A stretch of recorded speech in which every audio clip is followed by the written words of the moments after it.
Some of the stuff I filmed was it's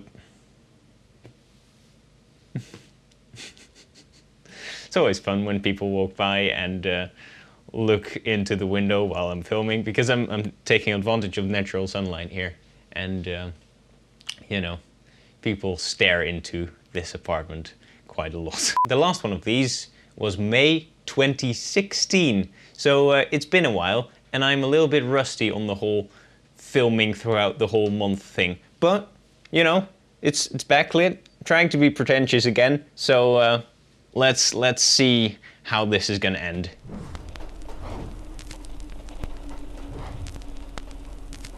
Hello people of YouTube, and indeed welcome to a monthly review. October 2017. It's been well over a year since I've done a monthly review, but you know, I'm kind of getting back into the swing of YouTube once again. So I thought might as well start these two, because I've always really enjoyed doing them, and yeah, I just wanted to give it a go again. So October 2016, without further ado, let's get started.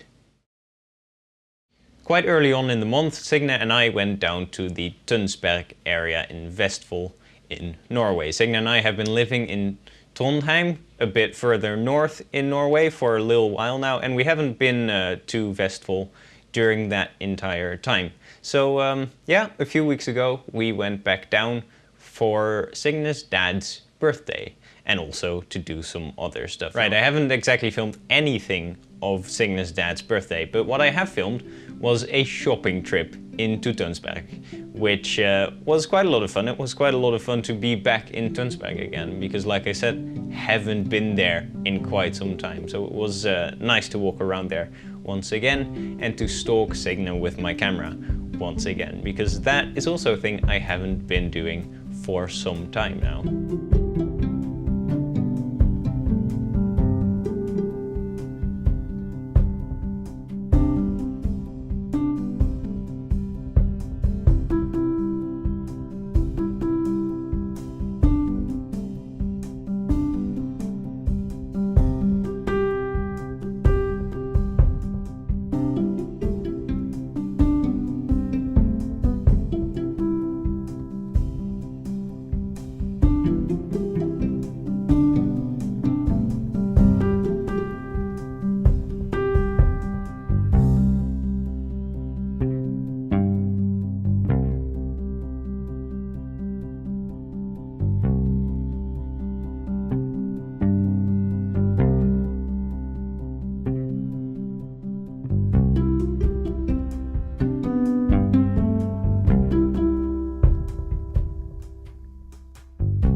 I'm not exactly sure that Signe found the stalking with the camera thing as much fun as I did, but you know, it's fine. Maybe. When we were back in Trondheim, we decided we wanted a cabinet in our bedroom, like a little shelf type of situation to put our camera stuff in. Because even though our apartment is quite complete and quite homey already, it's still missing some basic stuff like that cabinet. So we sent out a message to Signe's family's group chat on Facebook asking if someone was willing to drive us to Ikea. Luckily for us, there were already 2 people of Signe's family at Ikea at exactly the time we sent out that message. So they picked up a cheap little shelf thing for us, and we put that together one day after that. Now, I don't know if it's just me thinking this, but Scandinavians, Ikea, they kind of go hand in hand. It doesn't always happen that Signe's family just hangs around at Ikea for situations like this. But it was a little bit funny and super great coincidence and super nice that they picked up this cabinet for us. And yeah, like I said, put it together a day after. And now it's there, and it houses all of our collective camera equipment. And some snapbacks as well. Those snapbacks, by the way, are all mine. I am not sure why, because I don't wear them, but I have this sort of weird habit to collect snapbacks from places I travel to. The Rode one was my first one, and this one is an exception because I just bought this one from the Rode store. The Nuka-Cola one is from Oslo, and it's a reference to Fallout 4, the video game. The Key West one is obviously from Key West, and then there's a Hard Rock Cafe one from Amsterdam as well. Like I said, I'm not sure why, I don't wear them, but I just think they're kind of pretty and they're kind of nice reminders of locations I visited in my life. And more will definitely be added over the next couple of years.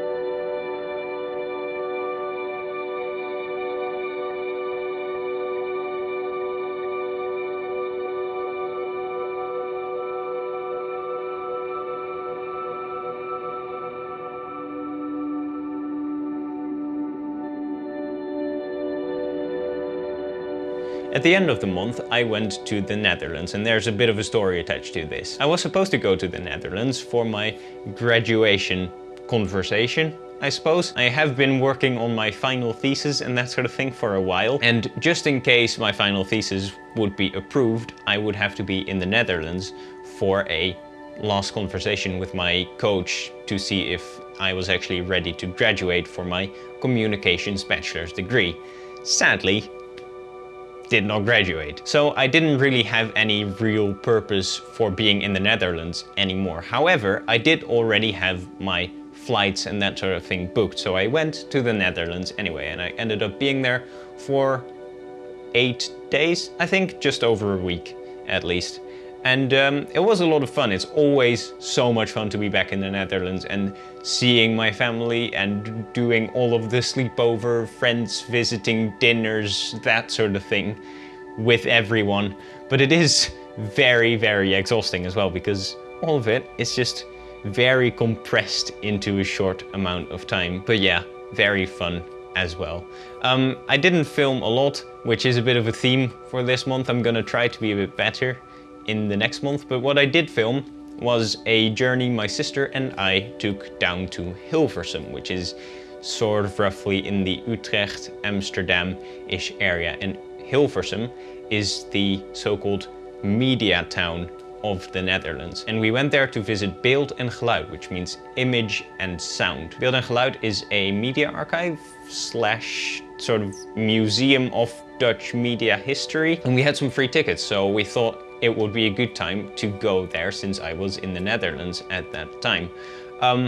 However, Beeld en Geluid was a bit of a disappointment. It felt a bit too oriented at entertaining children as opposed to teaching visitors about the history of the Dutch media. So not as much fun and not as much education, I suppose, as I had hoped it to be. But it was a nice day out, nice day of bonding time with my sister, I suppose. So yeah, Beeld en Geluid and visiting the Netherlands. So that were 3 things that stood out this month, but most of my month just looked like this, sitting at my desk, doing work on my computer, mostly video editing, because like I said at the start of this video, I've really gotten back into the swing of YouTube a little bit. I'm finally making use of my second channel quite a lot as well, if you didn't know this yet. I have sort of changed it into a low-key language channel, which is already less low-key than I thought it to be, and stuff that you can find there are Dutch lessons and Norwegian diaries, and I'm also learning German and Italian, and it's one big pile of polyglot-ish goodness, even though I'm not nearly qualified to call myself a polyglot yet, but it's kind of the direction I might want to go in the next like 5 years or so. Sounds kind of exciting, at least. So yeah, second channel, link down below, link up there as well, is a languagey channel. And that is it for all the promo and the month. Yes, no favorites this month. I don't really have any favorites I want to put into this. Maybe next month, we shall see. Next month, however, will be kind of exciting because there is quite a bit of travel to Scotland in there. So stay tuned for November 2017 as well. Thank you very much for watching. Don't forget to randomly push some of the positive buttons down below, and I will see you next time. Ciao!